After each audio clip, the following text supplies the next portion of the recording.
Hello, good morning to all of you. Today we start class third subject English grammar हम start करने वाले हैं और chapter number हम स्टार्ट करने वाले हैं 23 से। ओके, आपको ऐसा लग रहा होगा कि मैडम सीधा 23 से क्यों स्टार्ट करते हैं। ओके, डोंट वरी, आपका यहाँ पे सेमेस्टर 2 23 से स्टार्ट होता है और जो हमें सभी आगे के चैप्टर कंप्लीट करना है, बट हम पहले आपके एग्ज़ाम के चैप्टर कंप्लीट करेंगे, फिर हमें नेक्स्ट सभी चैप्टर में आपको कंप्लीट करा दूंगी। तो पहले आपके एग्ज़ाम में जो पूछाने वाले हैं वो चैप्टर कंप्लीट कर लेंगे ताकि आपको एग्ज़ाम में दिक्कत ना हो।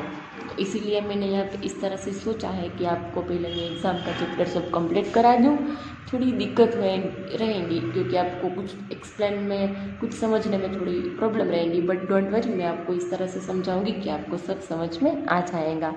ओके, तो now let's start chapter number 23। Page number है 34। ओके, 34। तो फर्स्ट दिया है preposition. What meaning preposition, what's meaning, तो उसका प्रीपोजिशन का मीनिंग क्या होता है। ओके, तो हम चलो पहले वो देख ले हैं। Preposition means what. तो जो प्रीपोजिशन का मीनिंग होता है कि in, on, from, near, with, under, between, to, over, इस तरह से वर्ड आते हैं, उसको बोलते हैं हम प्रीपोजिशन। और वो यूज़ किस तरह से होते हैं, तो फर्स्ट ऑफ ऑल आपको बोलना है कि मैं उसके पीछे गया। ओके, तो मैं उसके पीछे गया, तो आप क्या बोलेंगे, मैं आई बिहाइंड योर पर्सन, मतलब मैं उसके पीछे गया। तो पीछे का मतलब क्या होता है, बिहाइंड, क्या बोलते हैं हम, बिहाइंड। तो इस तरह के जो भी वर्ड्स आते हैं उसको बोलते हैं हम प्रीपोजिशंस।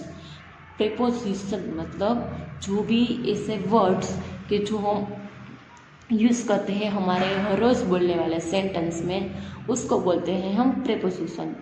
तो हम यहाँ पे कुछ सेंटेंस देखते हैं, फिर आपको और समझ में आ जाएगा कि what's meaning by preposition. Snow is a naughty little kitten, let you see where he is picture. यहाँ पे आपको एक पिक्चर दिया है, एक नोटी लिटिल किटन मतलब एक छोटी क्या है, बिल्ली। नोटी का मतलब बहुत कैसी है वो, तूफानी, एकदम मजाकिया वाली, और एकदम हर रोज़ क्या करती है, कुछ ना कुछ तोड़ती है, कुछ ना कुछ फोड़ती है, इस तरह का हर रोज़ सबके साथ कुछ, कई बार झगड़ा करती है, कई बार वो क्या करती है, कुछ शैतानी करती है, शैतानी वाली एक बिल्ली, शैतान। तो यहाँ पे फर्स्ट देखते हैं स्नो। स्नोई मतलब एक बास्केट में वो बैठी है, snow is in his basket. Snowy क्या नाम है उसका, स्नोई इज, वो कहाँ पे बैठी है, तो एक बास्केट के अंदर बैठी है। तो यहाँ पे अंदर को क्या बोलेंगे हम, इन। तो इन क्या हो गया, प्रीपोजिशन, क्या हो गया, प्रीपोजिशन। फिर वो कहाँ पे बैठी है, एक बास्केट पे बैठी है। Snowy is on the table, फिर वो एक टेबल के ऊपर बैठी है। तो हम इस तरह के यूज़ करते हैं ना, ऊपर, टेबल के ऊपर बैठी है। तो सभी बाकी तो वर्ड्स बाकी वर्ड्स तो सभी आपको एक नेम है, स्नोई उसका नेम है, टेबल भी एक नेम है। तो यहाँ पे ऑन का मतलब ऊपर एक नेम कोई किसी का भी हो सकता नहीं है, तो उसको बोलते हैं प्रीपोजिशन। जो नेम हम रखते नहीं है किसी का और यूज़ भी करते हैं तो वो होता है प्रीपोजिशन। तो ऑन आ गया इसमें प्रीपोजिशन। तो आपने कभी देखा है किसका नाम ऑन होता है, नहीं होता है ना, ऑन होता है, ऑन नहीं होता है, तो उसको बोलेंगे हम प्रीपोजिशन। एकदम सिंपल तरीका। फिर नेक्स्ट है Snowy hides behind the curtain. Snowy है वो कहाँ पे छुपी है, तो छुपी नाम किसी का होता है, नहीं होता है, तो उसको इंग्लिश में हम यूज़ करते हैं बिहाइंड क्या हो गया, प्रीपोजिशन। स्नोई हाइड्स मतलब वो कहाँ पे छुपी है, तो कि पर्दे के पीछे, सर्टेन, क्या बोलते हैं, सर्टेन, वो पर्दे के पीछे छुप गई है, ऐसी शैतानी कर रही है। स्नोई से नियर द फायर, वो एक आग जहाँ पे एक चालू है, फायर मतलब आग है एक जगह पे, वहाँ पे वो उसके पास में बैठी है। नियर का मतलब पास, पास किसका नाम होता है, नहीं होता है ना, हाँ, तो वो हो गया प्रेपोजिशन। वो एक आग के पास बैठी है। Snowy returns from the garden. Snowy है, वो कहाँ पे गई थी, गार्डन में गई थी, वहाँ से आ रही थी। तो आ रही थी, तो रही थी, तो उसका रही थी कोई नाम होता है, नहीं होता है, तो उसका मतलब होता है फ्रॉम, मतलब रिटर्न, मतलब यहाँ से रिटर्न, दोबारा आ रही थी, फिर आ रही थी।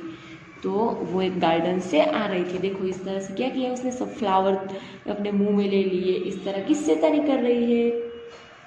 Snowy stage at the home, at home, snowy है वो स्टेज एट होम, मतलब वो कहाँ पे है, तो कि वो है घर पे है, तो पे, तो घर पे है, तो एट होता है, उसका इंग्लिश होता है एट, तो उसका पे नाम कहीं इसके साथ किसी का आपने सुना है, नहीं होता है ना नाम, तो उसको कहते हैं at. Snowy is under the cousin. Snowy है वो किसके अंदर है, तो एक तकिए के नीचे है, अंदर है, अंदर चली गई है।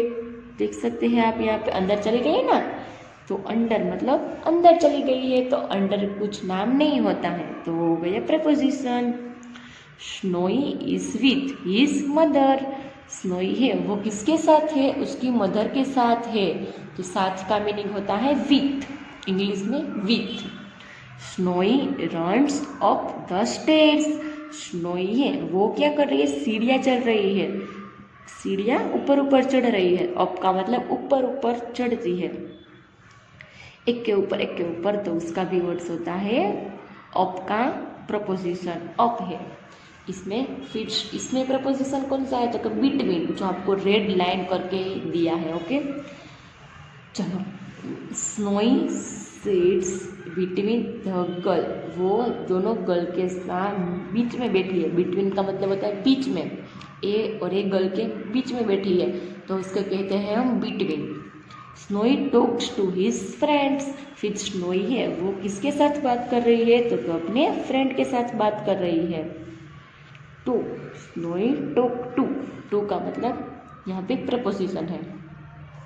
Snowy jump over the wall, मतलब इससे ऊपर, यहाँ इतनी बड़ी है वॉल, तो उसके ऊपर से वो क्या करती है, जंप करती है, इतना बड़ा कि बड़ा कोई बड़ा बिल्ला बिल्ली करे उतना जंप करती है, तो ओवर मतलब सोचा भी नहीं होता इससे भी बड़ा, तो वो हो गया ओवर। ओवर मतलब एकदम मोटा जंप करती है वो, ओके। तो इसी तरह से वो किस तरह से जंप करती है, मतलब ओवर का मतलब मैंने आपको समझाया कि उसकी एकदम छोटी है, वो लिटिल है ना, हमने आगे भी देखा था, तो वो ऐसा कर नहीं सकती है फिर भी करती है, तो उसको बोलते हैं हम ओवर, ओके। चलो समझ में आ गया। फिर यहाँ पे कुछ आपको कुछ समझाने के लिए कुछ सेंटेंस दिए हैं वो हम रीड करते हैं। और यहाँ पे हाँ मैं आपको बता दूँ कि जो रेड कलर का दिया है वो है प्रेपोजिशंस, और जो ग्रीन कलर का दिया है वो सब है क्या, नेम। मैंने आगे भी आपको बोला था कि जिसका नाम नहीं होता है उसको बोलते हैं प्रेपोजिशन, और यहाँ पे जो नाम है ग्रीन ग्रीन कलर का वो है क्या है, वो nouns. Nouns means what, name. All the word red color above are preposition। चलो यहाँ पे आया, सभी जो रेड कलर के वर्ड्स है वो है सब प्रेपोजिशन। और preposition is word that shows the relationship between, मतलब जो रिलेशनशिप मतलब संबंध जो रखने में जो यूज़ होते हैं उसको कहते हैं हम प्रेपोजिशन। मतलब दो व्यक्ति के बीच में जो होता है कुछ उसके बारे में बताना होता है, हम जो यूज़ करते हैं वर्ड्स उसको बोलते हैं प्रेपोजिशन। फॉर एग्जांपल यहाँ पे हमने देखा विथ, तो वो उसके मम्मा के साथ बैठी, तो दो सेंटेंस मिल गए, यहाँ पे आएगा विथ, इस तरह के दो वर्ड को ज्वाइन करने में, okay. Other and a noun and other words before it, फिर क्या होता है उसके बाद यूज होता है नाउन, मतलब किस व्यक्ति के साथ बात की जाती है, किसके बारे में बात की जाती है, वो होता है नाउन। और preposition is always followed by a noun, मतलब वो प्रेपोजिशन यूज़ किस तरह से होता है, तो हम जो पहले वो नाउन होता है जो नाम है उसको रीड करते हैं, फिर हमें पता चलता है कि यहाँ पे किस तरह का प्रेपोजिशन यूज़ होगा। पहले हम आप पूरा वर्ड्स रीड करेंगे, पूरा सेंटेंस रीड करेंगे, फिर हमें पता चलता है ना कि इसमें कौन सा प्रपोजिशन आएगा। The nouns above are a green colour, noun आपको ग्रीन कलर का लिखकर यहाँ पे दिया होगा। ओके, तो चलो पहले उसके हम प्रीपोजिशन वर्ड्स देखते हैं कौन से, तो आपको अपनी नोटबुक में नोट डाउन करना है। Here is a list of preposition, यहाँ पे आपको मैं एक लिस्ट बताती हूँ कौन से प्रीपोजिशन वर्ड्स आते हैं। तो कि इन मतलब अंदर, ऑन का मतलब ऊपर, एट का मतलब यहाँ पे, कहीं पे जो एक जगह बताई जाए उसको कहते हैं हम एट। टू मतलब गो टू, हम बोलते हैं ना गो टू, तो यहाँ पे टू होता है यूज ऑफ मतलब ऊपर, बिटवीन मतलब बीच में, विथ का मतलब साथ, फ्रॉम का मतलब का क्या होता है, फ्रॉम का मतलब जो उस चीज़ के बारे में बताया जाता है, जिस चीज़ इसमें होती है वो। ओवर का मतलब जो उस छोटा है बच्चा तो वो नहीं कर सकता है, फिर भी ज़्यादा हो गया है तो उसको बोलते हैं हम ओवर। जो चीज़ आपको बताई गई उससे भी आप ज़्यादा कर दोगे तो वो होता है ओवर। नियर मतलब नज़दीक, पास में, अंडर मतलब अंदर, एंड बिहाइंड का मतलब पीछे। तो आपको प्लीज़ ये आपको याद रखना होंगे प्रीपोजिशन वर्ड्स, तो आपको एकदम अच्छे से एक्सरसाइज समझने में कुछ दिक्कत नहीं होगी। तो हम देखते हैं exercise, look at the picture and right the correct preposition in the blanks. Okay, तो यहाँ पे पहले आपको पिक्चर देखना है, फिर यहाँ पे जो हमने प्रीपोजिशन वर्ड रीड किए वो आपको यहाँ पे लगाने हैं। क्या लगाने हैं? प्रीपोजिशन। बट क्या रीड करके लगाने हैं? तो कि हमने आगे भी देखा था, नाउन रीड करके, मतलब वर्ड रीड करके फिर यहाँ पे हमें प्रीपोजिशन लगाने हैं। तो कि the children are blanks the park, सभी बच्चे हैं वो कहाँ पे हैं? चलो मैंने आपको आगे भी बताया था कहाँ पे, मतलब एट। तो the children are at the park.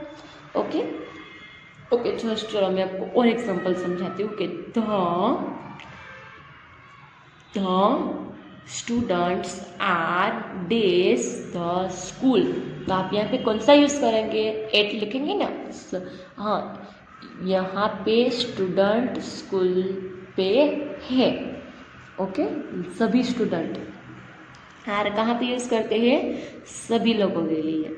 Next देखते हैं हम filling the blanks. The children go days the park every afternoon, सभी बच्चे किस समय आते हैं? तो कि आफ्टरनून में पार्क में आते हैं।